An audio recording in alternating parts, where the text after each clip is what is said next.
नमस्कार, मेरा नाम है उत्कर्ष चतुर्वेदी। आप देख रहे हैं अमर उजाला मध्य प्रदेश छत्तीसगढ़। मेरे साथ मेरे सहयोगी विभास हैं और हम दोनों चर्चा करते हैं मध्य प्रदेश की राजनीति से जुड़े हमारी इस खास चर्चा, हमारी इस लाइव चर्चा में, जिसे हम कहते हैं मध्य प्रदेश का मन। आप लोगों के सामने हम हमेशा एक काम बोलते हैं कि आपको मध्य प्रदेश के चुनावी मुद्दे क्या लग रहे हैं, जो चर्चा हम करें उससे आप कितने सहमत हैं, असहमत हैं, वो कमेंट बॉक्स पर लिखकर अपनी राय ज़रूर बताइए। और बहुत जल्द हम मध्य प्रदेश की सियासत से जुड़े कुछ किस्सों की, जिससे मध्य प्रदेश की राजनीति का आज जो स्वरूप दिखाई देता है, उस पर भी बात और उन किस्सों की भी शुरुआत करने जा रहे हैं। फिलहाल मध्य प्रदेश में चुनाव जैसे जैसे पास आ रहा है, ढेर सारे चुनावी बदलाव और चुनावी तैयारियां राजनीतिक दलों की होती दिखाई दे रही है। आज विभास के साथ जो खास चर्चा हमें करनी है, वो करनी है कांग्रेस को लेकर। क्यों? क्योंकि कांग्रेस ने 2 कमेटियां बनाई हैं, 2 समितियां बनाई हैं। 2 समितियों के 2 चेहरे क्या मैसेज देते हैं, क्या संदेश देने की कोशिश और कौन से समीकरणों को साधा गया है। विभास, सबसे पहले तो ये बताइए कि कांग्रेस ने जो 2 कमेटियां बनाई, क्या क्या ये कमेटियां हैं, कौन से चेहरे, उन चेहरों से क्या मैसेज है? देखिए, बड़ी खबर जो है आज मध्य प्रदेश कांग्रेस से है। जैसा कि बताया आपने, तो कांग्रेस ने 2 समितियों का गठन किया है। एक समिति है उनकी चुनाव समिति और दूसरी समिति है प्रचार समिति, कैंपेन कमेटी। तो चुनाव समिति के जो अध्यक्ष हैं वो तो पूर्व मुख्यमंत्री कमलनाथ ही हैं, और वो जाहिर सी बात इसलिए है कि वो अभी जो है वो मौजूदा उसमें प्रदेश कांग्रेस अध्यक्ष भी हैं। अब दूसरा जो है कमेटी बनी है कैंपेन कमेटी, उसका जो बागडोर जो है वो सौंपी गई है कांतिलाल भूरिया को। तो ये दिलचस्प इसलिए है कि कांतिलाल भूरिया काफ़ी वरिष्ठ नेता है मध्य प्रदेश के, और आदिवासी जो है नेता हैं उस बेल्ट से आते हैं। और इनका राजनीतिक कैरियर के बारे में अगर दर्शकों को हम बताना चाहें तो ये यूपीए 2 की जो सरकार थी उसमें 2 साल ये आदिवासी मामलों के मंत्री रहे। इसके अलावा ये 1998, 99 और 2004 यहाँ से ये झाबुआ की जो लोकसभा सीट थी वहाँ से ये लोकसभा में चुने गए, सांसद बने वहाँ से। इसके बाद में 2014 में ये रतलाम में से जब ये इन्होंने चुनाव लड़ा तो वहाँ से ये हार गए चुनाव। लेकिन 2015 में वहाँ पर दोबारा उपचुनाव हुए तो वहाँ से ये जीत जाते हैं दोबारा। फिर 2019 का भी ये लोकसभा चुनाव लड़ते हैं, लेकिन वहाँ से फिर ये हार जाते हैं। और बाद में अगले ही उस कुछ महीनों बाद में झाबुआ की जो विधानसभा सीट खाली होती है वहाँ से उपचुनाव होते हैं, तो दोबारा वहाँ से विधायक चुन लिए जाते हैं। तो ये अभी तक का जो है पॉलिटिकल जो उनका कैरियर है कांतिलाल भूरिया का, ये रहा है।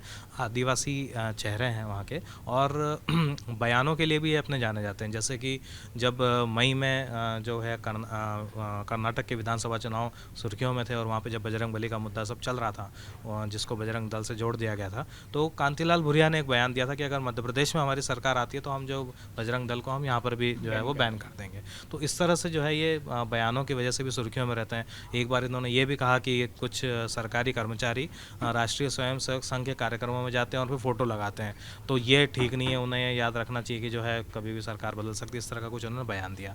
तो इस लिहाज से जो है वो मतलब कांतिलाल भूरिया जो है एक मध्य प्रदेश कांग्रेस के महत्वपूर्ण नेताओं में शामिल है। एक चीज़ जो मैं चाहूँगा कि दर्शकों के लिए अगर हम समझें, बहुत लेमन की तरीके से अगर उसको मैं समझना चाहूँ, किसी भी चुनाव समिति और प्रचार समिति, मोटा मोटा फ़र्क क्या है, या बातें एक जैसी ही हैं लेकिन 2 चेहरों को सामने रखना था इसलिए 2 समितियां बना दी गई? देखिए, चुनाव समिति ओवरऑल पूरा किस तरह से चुनाव लड़ा जाएगा इसकी पूरी रणनीति तय करेगी, जिसमें मोटे तौर पर टिकटों का बंटवारा किस तरह से होगा, और घोषणा पत्र जो है वो आता है तो उसमें क्या रूपरेखा होगी, कौन से बड़े नेताओं का जो है वहाँ पर आएंगे, क्या पार्टी लाइन, वो सारी चीज़ें उसमें तय होती हैं। जब हम प्रचार समिति की बात करते हैं तो किन बड़े नेताओं की रैलियाँ होनी हैं, जो घोषणा पत्र में वादे किए जा रहे हैं उनमें से किन वादों को प्रमुखता के साथ में उठाना है, कहाँ कहाँ किस किस नेताओं का दौरा होगा, किस इलाके में ज़्यादा प्रचार पर फोकस करना है, इन सारी चीज़ों को वहाँ पर तय किया जाता है। तो अब इसमें अगर हम ये देखें कि जो ये प्रचार समिति जो बनी है, इसमें लगभग जो है वो मैं आपको बताऊं 32 नाम हैं इसमें, और इन 32 नामों में दिलचस्प नाम हैं कई सारे हैं। जैसे कि एक पिता पुत्र हैं, 2 सगे भाई इसमें शामिल हैं। तो अब पिता पुत्र के लिहाज से बात करें तो छिंदवाड़ा से जो अभी सांसद हैं नकुलनाथ हैं, नकुलनाथ कमलनाथ के बेटे हैं। फिर दिग्विजय सिंह इस समिति में हैं, तो दिग्विजय सिंह और लक्ष्मण सिंह जो कि उनके भाई हैं वो इस कमेटी में हैं। इसके अलावा अगर वैसे बात करें कि बड़े नेताओं के बेटों की बात करें तो पूर्व जो मुख्यमंत्री रहे मध्य प्रदेश के अर्जुन सिंह, उनके बेटे जो हैं वो और नेता प्रतिपक्ष भी रहे हैं मध्य प्रदेश में, अजय सिंह राहुल, उनको जो है इसमें शामिल किया गया है। पहले डिप्टी सीएम रह चुके हैं एक मध्य प्रदेश में, सुभाष यादव, उनके बेटे अरुण यादव को भी इसमें कमेटी में जो है वो उसका हिस्सा बनाया गया है। तो इस तरह से ये सारे नाम हैं। बाकी इनके अलावा जीतू पटवारी हैं, बाला बच्चन हैं, ये कुछ नाम जो कांग्रेस के जो वहाँ अक्सर चर्चा में रहते हैं, इन नामों को वहाँ पर जगह मिली है। अब इसमें एक चीज़ और जोड़ दूँ कि इसके बाद में जो है वहाँ पर भाजपा भी पीछे रहने वाली नहीं थी, तो प्रदेश अध्यक्ष जो वी डी शर्मा है, उन्होंने इस पर तंज भी कस दिया।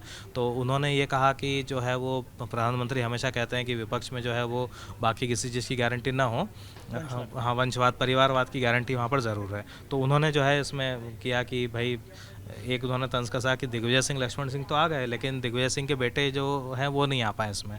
तो जो है वो कमलनाथ ने चोट कर दिया, ऐसा उन्होंने जो है वो चुटकी ली इस पूरे घटनाक्रम के ऊपर। तो ये इस तरह से पूरा ये है। और जो 32 जो ये मेंबर इसमें बनाए गए हैं, इसमें अलग अलग जो है वो समीकरणों को साधने की भी इसमें कोशिश की गई है। जैसे कि 9 नेता जो हैं, उसमें सबसे ज़्यादा जो हिस्सेदारी है 9 नेताओं की, वो मालवा निमाड़ के क्षेत्र से है। तो मालवा निमाड़ क्षेत्र में भी जो निमाड़ वाला जो एरिया है पूरा वो आदिवासी बेल्ट है काफ़ी वहाँ पर। इसके अलावा जो ग्वालियर चंबल बेल्ट से और महाकौशल से, यहाँ से 7-7 नेताओं को जो है इसमें समिति में जो है वो तरजीह यहाँ पर दी गई है। तो इस लिहाज से जो है ये सारा मतलब क्षेत्रीय जो है वो समीकरण साधने की भी इस प्रचार समिति में कोशिश हुई है। एक चीज़ जो मैं पूछना चाह रहा था वो ये कि क्या सीधी कांड के बाद एक तरीके से कांग्रेस ने इस बात पर ध्यान दिया है, जोर नहीं कहना चाहूँगा लेकिन ध्यान दिया है कि उनका जो पूरा का पूरा कॉम्बिनेशन हो वो सियासी तौर पर मजबूत बहुत दिखाई दे। मतलब जो आपने कहा कि तमाम जो बड़े नेता हैं जो चर्चा में रहते हैं, उन सबका नाम कमोबेश इस लिस्ट में आ गया है, लेकिन कांतिलाल भूरिया को ये जिम्मेदारी देना, जबकि पिछले कुछ समय से हम जितने भी प्रचार कार्यक्रम देख रहे थे उसमें प्रमुखता कमलनाथ की थी, और कमलनाथ के बाद जो दूसरा बड़ा चेहरा दिखाई दे रहा था वो दिग्विजय सिंह का था, जो गाहे बगाहे इस बात का जिक्र कर देते थे कि मध्य प्रदेश के एक ही नाथ वो कमलनाथ। उन्होंने अपने कार्यकर्ताओं को सीधा कह दिया था कि टिकट का भी एक ही गेट है, टिकट मिलने का भी एक ही गेट है और तमाम चीज़ें। कांतिलाल भूरिया उस तरीके से अगर अब तक देखा जाए, चाहे वो प्रियंका गांधी के 2 कार्यक्रम हों या उसके बाद कांग्रेस के जो बड़े कार्यक्रम हों, किसानों को लेकर की गई कमलनाथ की प्रेस कॉन्फ्रेंस हो, इन तमाम मंचों पर उस प्रमुखता से या उस मजबूती से नहीं दिखाई दिए। लेकिन क्या कांग्रेस ने इस बात का एक कोर्स करेक्शन किया है कि सीधी कांड के बाद जो आदिवासी बहुल इलाके हैं और जो आदिवासी वोट बैंक है उसमें एक ही मैसेज दिया जा सके कि कांग्रेस आदिवासियों का हित सोचती है? संख्या बल के हिसाब से आदिवासियों की संख्या मध्य प्रदेश में बहुत अच्छी खासी है, वोट बैंक के हिसाब से भी वो एक बहुत बड़ा हिस्सा है मध्य प्रदेश की राजनीति में, जो किसी भी सरकार को बनने या न बनने की ताकत और क्षमता रखता है। क्या कांतिलाल भूरिया का इस तरीके से आना, आप उसको, उस नियुक्ति को या उस पद को ये मानते हैं कि वो आदिवासी फैक्टर को ध्यान में रख कर लिया गया फैसला है? देखिए, आपने अलग अलग चीज़ों का इसमें जिक्र किया, तो इसको मैं एक एक करके आपको बताता हूँ। आपने सबसे पहले सीधी कांड का जिक्र किया, तो सीधी कांड जब ये हुआ था पूरा, तो इसमें डैमेज कंट्रोल की जो कोशिश की गई थी शिवराज सिंह चौहान की तरफ से, बहुत तेज़ी से की गई थी। अब डैमेज कंट्रोल कितना हुआ नहीं हुआ ग्राउंड पर, ये तो अब चुनाव के जब नतीजे आएंगे उसमें पता चलेगा। लेकिन वो तुरंत जो है उनको बुलाया, उनके पैर धोए, साथ में बिठाया, खाना खिलाया जो भी पीड़ित थे उनको। तो ये बहुत तेज़ी से जो हुआ है, और ये भी बताया जा रहा है कि ये पता चला उनको कि भाई कि कांग्रेस से कुछ नेता इनसे मिलने जा रहे हैं, तो उन्होंने अपना शेड्यूल बदल के और जो है वो पहले मुलाकात कर ली पीड़ित जो शख्स हैं उनसे। तो ये जो है वो एक वहाँ पर डैमेज कंट्रोल की कोशिश हुई। दूसरा आपने जिक्र किया कि जो एक कोर्स करेक्शन की आपने बात की, तो इसमें ये हमको ये भी देखना होगा कि भाजपा जिस तरह की अभी राजनीति कर रही है मध्य प्रदेश में, तो उसका कार्ड ढूंढने की कहीं ना कहीं इसमें कोशिश की गई है। वो कैसे कि जब प्रधानमंत्री, गृह मंत्री, बाकी नेता जब आ रहे हैं, तो वो बड़े शहरों भोपाल, इंदौर, इन पर फोकस कम है, और जो छोटे शहर हैं, कस्बे हैं, या ऐसे इलाके जहाँ पे जो है आपकी आदिवासी या भील आबादी ज़्यादा है, वहाँ पर इन नेताओं का फोकस है। जो अभी संत रविदास जी के लिए जो एक प्रोग्राम हो रहा है सागर में जाके, वो वहाँ पे सब यात्राएं ख़त्म होनी है, प्रधानमंत्री को भी जाना है, तो वो भी उसमें भी बड़ा जो है वो टारगेट साधने की कोशिश हो रही है। वो जो है इसी तरह के वोट बैंक को साधने की वहाँ पर कोशिश की जा रही है। तो ये पहला हिस्सा जो था सीधी कांड का। दूसरा ये था कि कोर्स करेक्शन कांग्रेस ने आखिर क्यों किया है, वो ये चीज़। अब तीसरा आपने जिक्र किया कि आदिवासी आबादी मध्य प्रदेश में अच्छी खासी है, तो अब इसमें कुछ आंकड़े मैं आपको यहाँ पर दर्शकों के लिए बताना चाहूँगा कि 47 सीटें मध्य प्रदेश में तो सीधे तौर पे आरक्षित है, जो चुनाव आयोग आरक्षित करता है जो है वो आदिवासी वर्ग के लिए। तो इन 47 सीटों में से जो है वो पिछली बार कांग्रेस को 30 सीटों पर जीत मिली थी और भाजपा जो है सिर्फ जो है वो 16 ही सीटें इनमें से जो है जीत पाई थी वहाँ पर। तो इस लिहाज से कांग्रेस का एक ये पिछली बार का उनको इसमें यहाँ पर बढ़त मिली थी। अब 8 जिले ऐसे हैं सीधे तौर पर मध्य प्रदेश में जहाँ पर आदिवासी जो आबादी है उसका घनत्व कह लीजिए, उनका जो है वो दबदबा है, प्रभुत्व है वहाँ पर। तो इन जिलों में जो है वो राष्ट्रीय सेवक संघ जो है वो लंबे समय से काम कर रहा है, शाखाओं को दुगना करने का वहाँ पर काम चल रहा है। जो आरोप लगते हैं कि धर्मांतरण की कोशिशें हो रही है उनको रोकने के लिए वहाँ पर जो है वो जागरूकता की तमाम जो है प्रयास वहाँ पर कर रहा है। तीसरी जो एक चीज़ है कि राज्य की जो आबादी है उसमें माना जाता है कि 20% के आसपास जो है वो आदिवासी हैं। तो ये बहुत बड़ा आंकड़ा हो जाता है इस हिसाब से कि अगर कहें कि हम 2011 के सेंसस के हिसाब से देखें तो अगर देश भर में 10 करोड़ आबादी है आदिवासियों की, तो इनमें से 2 करोड़ तो अकेले मध्य प्रदेश में है। तो इस लिहाज से ये काफ़ी जो है वो डोमिनेट करते हैं और ये दुर्भाग्य की बात है कि चुनाव जब आते हैं तभी हम इस तरह की चीज़ों की बात करते हैं। अदरवाइज़ जो होता है, बाकी चुनाव जब नहीं होते हैं तो एक शिकायत जो है सामाजिक संगठनों की कह लें या सामाजिक कार्यकर्ताओं की कह लें या एक आम आदमी जो इन इलाकों से आता है उनकी कहते हैं, तो उसका ये मोटा मोटा ये कहना होता है कि हमारी उपेक्षा ही होती है इसमें। तो राजनीतिक तौर पर अगर कहें तो ये जो है वो महत्व है जो है आदिवासी उसका, और इसी वजह से जो है वो कांतिलाल भूरिया को वहाँ पर मौका दिया गया। हाँ, मतलब ये आखिरी लाइन जो आपने कह दी उससे वो कंप्लीशन आ जाता है, क्योंकि मैं भी यही सोच रहा था या यही कहना चाह रहा था कि ये तमाम जो आंकड़े या जो तमाम जो फैक्टर्स आपने बताए हैं ये एक बहुत बड़ा कारण बनते हैं कि क्यों कांतिलाल भूरिया के नाम का चुनाव हुआ, जो कि पिछले काफ़ी समय से अगर उस प्रमुखता से देखें जो तमाम कैंपेन में प्रियंका गांधी के कार्यक्रम से लेकर वो नहीं दिखाई दे रहे हैं। ऐसा नहीं कि उनका भाषण पहले हो रहा और आपको लग रहा हो, आपको एक संकेत मिल रहे हों कि उनको एक बड़ी जिम्मेदारी मिलने वाली है। आपने जिक्र कर दिया था वीडी शर्मा ने कैसा कुछ क्या कहा, लेकिन मैं फिर भी इस पर आना चाहूँगा। एक सवाल जो मैं आपसे पूछना चाहूँगा और ख़ासतौर पर इसलिए भी विभास क्योंकि मध्य प्रदेश की राजनीति को आपने बहुत करीब से देखा है। आप मध्य प्रदेश के मूल निवासी हैं और मध्य प्रदेश के वोटर एक तरीके से हम कह सकते हैं कि हैं, भले ही इस वक्त हम दिल्ली में यहाँ बैठे हों, नोएडा में बैठे हों। अब मध्य प्रदेश की सियासत में कोई एक कमेटी बने, उस पूरी कमेटी में कांग्रेस की राजनीति को समझते हुए नकुल नाथ का कमलनाथ के साथ होना, लक्ष्मण सिंह का दिग्विजय सिंह के साथ होना और उसके बाद कुछ और, चाहे वो अरुण यादव हो चाहे वो अजय सिंह हो, इन नेताओं का क्या एक ही कमेटी में होना ज़रूरी है? क्या मध्य प्रदेश कांग्रेस में कम से कम नकुल नाथ और लक्ष्मण सिंह के बजाय 2 और ऐसे नेता नहीं थे जिनको शामिल किया जा सकता था? या इस पूरी लिस्ट को देखने के बाद आपको लगता है कि कोई ऐसे नाम है जो शायद शामिल हो सकते थे लेकिन छूटे हैं, अपने राजनीतिक कद के हिसाब से वो बड़े हैं? क्योंकि हमने कई बार मध्य प्रदेश का मन में भाजपा की लिस्ट पर खूब चर्चा की है। हम नाम शुरू करते थे कि भाई ये 7 नाम हैं, इनमें से 5 यहाँ तो दिखाई दे रहे हैं, 2 का क्या होगा शायद समय के साथ पता चलेगा। क्या मध्य प्रदेश की कांग्रेस की इस लिस्ट में आपको लग रहा है कि कोई ऐसा नाम है जो छूटा है? पहली बात। दूसरा, कमलनाथ के साथ नकुल नाथ का होना या दिग्विजय सिंह के साथ लक्ष्मण सिंह का होना, क्या कांग्रेस उस मैसेज को देने में या इन नेताओं के प्रभुत्व के चलते उस चीज़ को करेक्ट नहीं कर पाई, जिसका कहीं ना कहीं वीडी शर्मा ने तुरंत एक रिप्लाई कर दिया, जो आपने भी बताया, एक जवाब दे दिया है कि आने वाले समय पर यही कमेटी और इसी कमेटी की पूरी लिस्ट उनके लिए एक चोट का कारण या सियासी हमले का कारण ना बन जाए?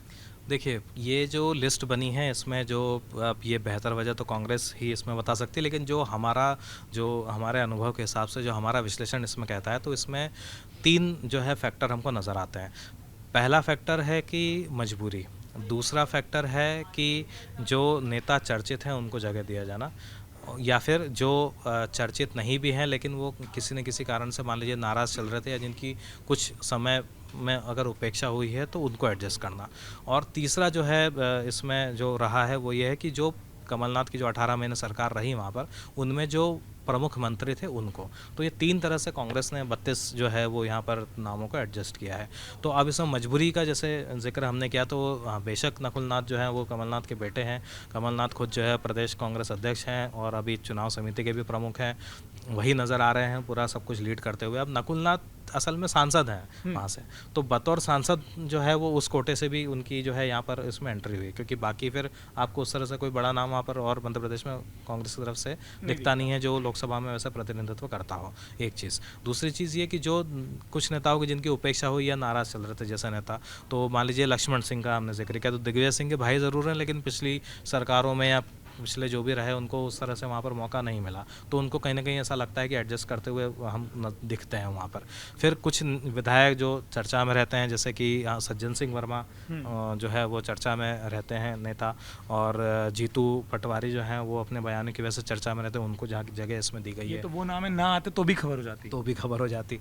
इसके अलावा जो पहले की कमलनाथ की सरकार में जो लोग मंत्री रहे उनको भी इसमें जगह मिली है, बाला बच्चन हो गए या फिर जो है विजय लक्ष्मी साधो हैं, बाकी जो नेता हैं उनको। तो इस तरह से 3 तरह से जो है इसमें अलग अलग जो है वो नेताओं का इसमें प्रतिनिधित्व नज़र आता है, और उनके जो पैमाने अभी नाम देख के जो हमें समझ में आते हैं वो इस तरह से समझ में आते हैं हमको। और जो क्षेत्र हैं वो तो है, जैसा कि हमने पहले भी अभी थोड़ी देर पहले जिक्र किया कि ये जो है मालवा निमाड़ क्षेत्र से भी वो भी प्रतिनिधित्व है, ग्वालियर चंबल इलाका है, महाकौशल इलाका है, तो इस तरह से भी एडजस्ट करने की इसमें कोशिश दिखाई देती है।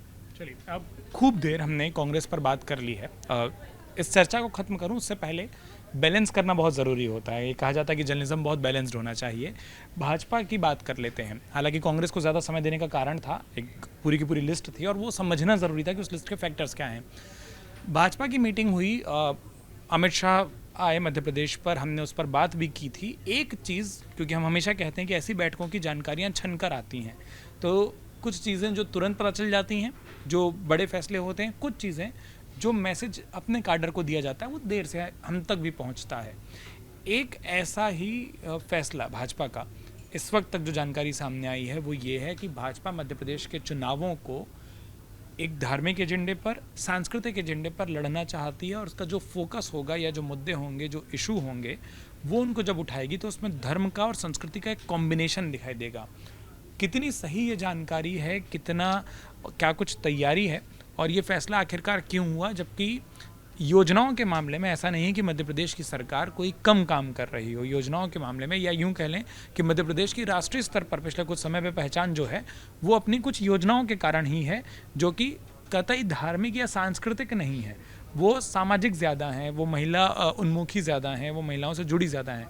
क्या चुनावों में इस तरीके से जाने का जो अपना टारगेट भाजपा ने बनाया है, पहली बात उसमें क्या बारीकियां हैं और क्यों ये किया गया, आपका आकलन क्या कहता है? देखिए, ये पिछले रविवार को अमित शाह इंदौर में थे और वहाँ पर जो है उन्होंने संभाग स्तरीय जो है वो सम्मेलन किया भाजपा का। अब ये संभाग स्तरीय सम्मेलन जो वहाँ पर हुआ उनकी मौजूदगी में, तो वहाँ पर जो भी प्रदेश के बड़े नेताओं से जो भी कुछ उनकी चर्चा हुई, जो कुछ हुआ, उस पर अब धीरे धीरे छन छन के जो है चीज़ें उसमें बाहर आ रही है। तो बैठक ज़रूर रविवार की है, लेकिन आज हम इस पर बात इसलिए करेंगे कि कुछ नई जानकारी हमारे पास में है।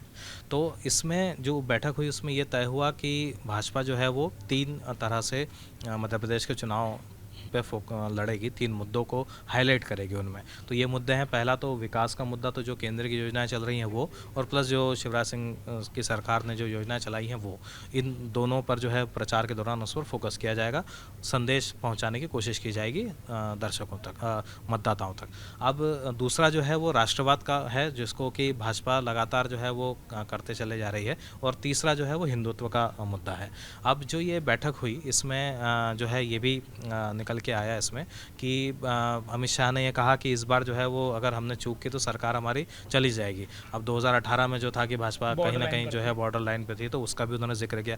2 नेताओं का जो है इसमें जिक्र हुआ वहाँ पर, कि एक तो ये कि कैलाश विजयवर्गीय जो कि हमेशा ये वहाँ पर मध्य प्रदेश में एक पसोपेश में रहता है और असमंजस की स्थिति रहती है, पसोपेश में रहती है पार्टी और असमंजस की स्थिति रहती है ओवरऑल और मीडिया के बीच भी, कि कैलाश विजयवर्गीय की वहाँ पर अभी भूमिका क्या होगी। तो अब कैलाश विजयवर्गीय के लिए भाई कहा गया है कि जो है वो उनको टिकट चयन में उनकी भूमिका होगी, और वो फीडबैक लेंगे और उस फीडबैक के आधार पर एक रिपोर्ट देंगे, जिसके आधार पर जो है टिकट तय करने में भाजपा को मदद मिलेगी। और एक इंदौर से ही जुड़ी इसमें खबर है कि वहाँ पे गुजराती समाज का एक कोई सम्मेलन होने जा रहा है, तो वहाँ पे जो है अमित शाह ने मुलाकात की वहाँ पर पंकज संघवी जो है उनसे, तो वो आमंत्रण देने गए थे अमित शाह को। तो वो बड़ी सुर्खियों में रही, क्योंकि पंकज संघवी जो है इंदौर के पुराने कांग्रेस नेताओं में से एक है। तो ये भी अटकलें चलने लगी कि क्या ये पाला बदल रहे हैं, ये कर रहे हैं। हालांकि वो एक जो आपने जिक्र किया कि भाई सांस्कृतिक भी चीज़ों को, तो गुजराती समाज इंदौर का जो है तो उसके कार्यक्रम में अमित शाह को न्योता दिया जा रहा है, तो उसके लिए वो वहाँ पर गए थे। तो ये कुछ डेवलपमेंट जो है वो रविवार के कार्यक्रम के बाद में अभी तक जो लगातार सामने आ रहे हैं टुकड़ों में, वो हमने बताया। ठीक है, तो कुल मिला के जो मध्य प्रदेश से बात सामने आ रही है और मध्य प्रदेश का मन में जो आज हमने समझा है, देखा है, वो ये है कि जहां कांग्रेस का फोकस दिखाई दे रहा है कि अब ज़मीन पर तैयारी कैसे करनी है, ज़मीन पर चीज़ों को कैसे लेकर जाना है, उसके चेहरे तय कर दिए जाएं, उसके ज़िम्मेदारों को तय कर दिया जाए। और उसमें जो सबसे बड़ी खबर है वो है कांतिलाल भूरिया का आना, और उसमें हर कोई इस बात को देख रहा है कि कांतिलाल भूरिया को आदिवासी फैक्टर को ध्यान में रखते हुए एक प्रमुख चेहरा बनाया गया। आप सहमत हैं, नहीं हैं? शुरू में भी हमने कहा था, फिर कह रहे हैं कि कमेंट बॉक्स पर आप अपनी राय लिख कर हमको बता सकते हैं। साथ ही साथ छनकर एक खबर आई रविवार की बैठक से कि भाजपा किन मुद्दों पर अब चुनावों पर अपना फोकस करने जा रही है। विभास ने बखूबी आपको बताया कि बात विकास की होगी, राष्ट्रवाद की होगी और साथ ही साथ धर्म संस्कृति की भी होगी। क्या भाजपा को इन मुद्दों के चयन से फायदा मिलेगा? बतौर वोटर मध्य प्रदेश के आपको क्या लगता है, ये भी आप हमको लिखकर बता सकते हैं। इस वीडियो को आप खूब देखिए, रोज़ देखिए, क्योंकि मध्य प्रदेश का मन पे हम इस तरीके की चर्चाएं रोज़ लेकर आपके बीच में आते रहेंगे। जो भी बड़ी खबरें हों मध्य प्रदेश की, आपको लगता है कि जिन पर चर्चा होनी चाहिए, आपको कोई ऐसा मुद्दा भी लगता है जो शायद उस दिन सुर्खियों में ना हो, उस पर बयानबाजी ना हुई हो, लेकिन मध्य प्रदेश के वोटर होने के नाते वो बहुत ज़रूरी है, हमें कमेंट बॉक्स पर लिखिए। उस पर पूरी तैयारी, पूरी आंकड़ों के साथ आपके लिए हम इस चर्चा को लेकर आएंगे। इस वीडियो को देखने के लिए आपका बहुत बहुत शुक्रिया। इस वीडियो को खूब लाइक करिए, शेयर करिए और अमर उजाला मध्य प्रदेश छत्तीसगढ़ को सब्सक्राइब करना मत भूलिए।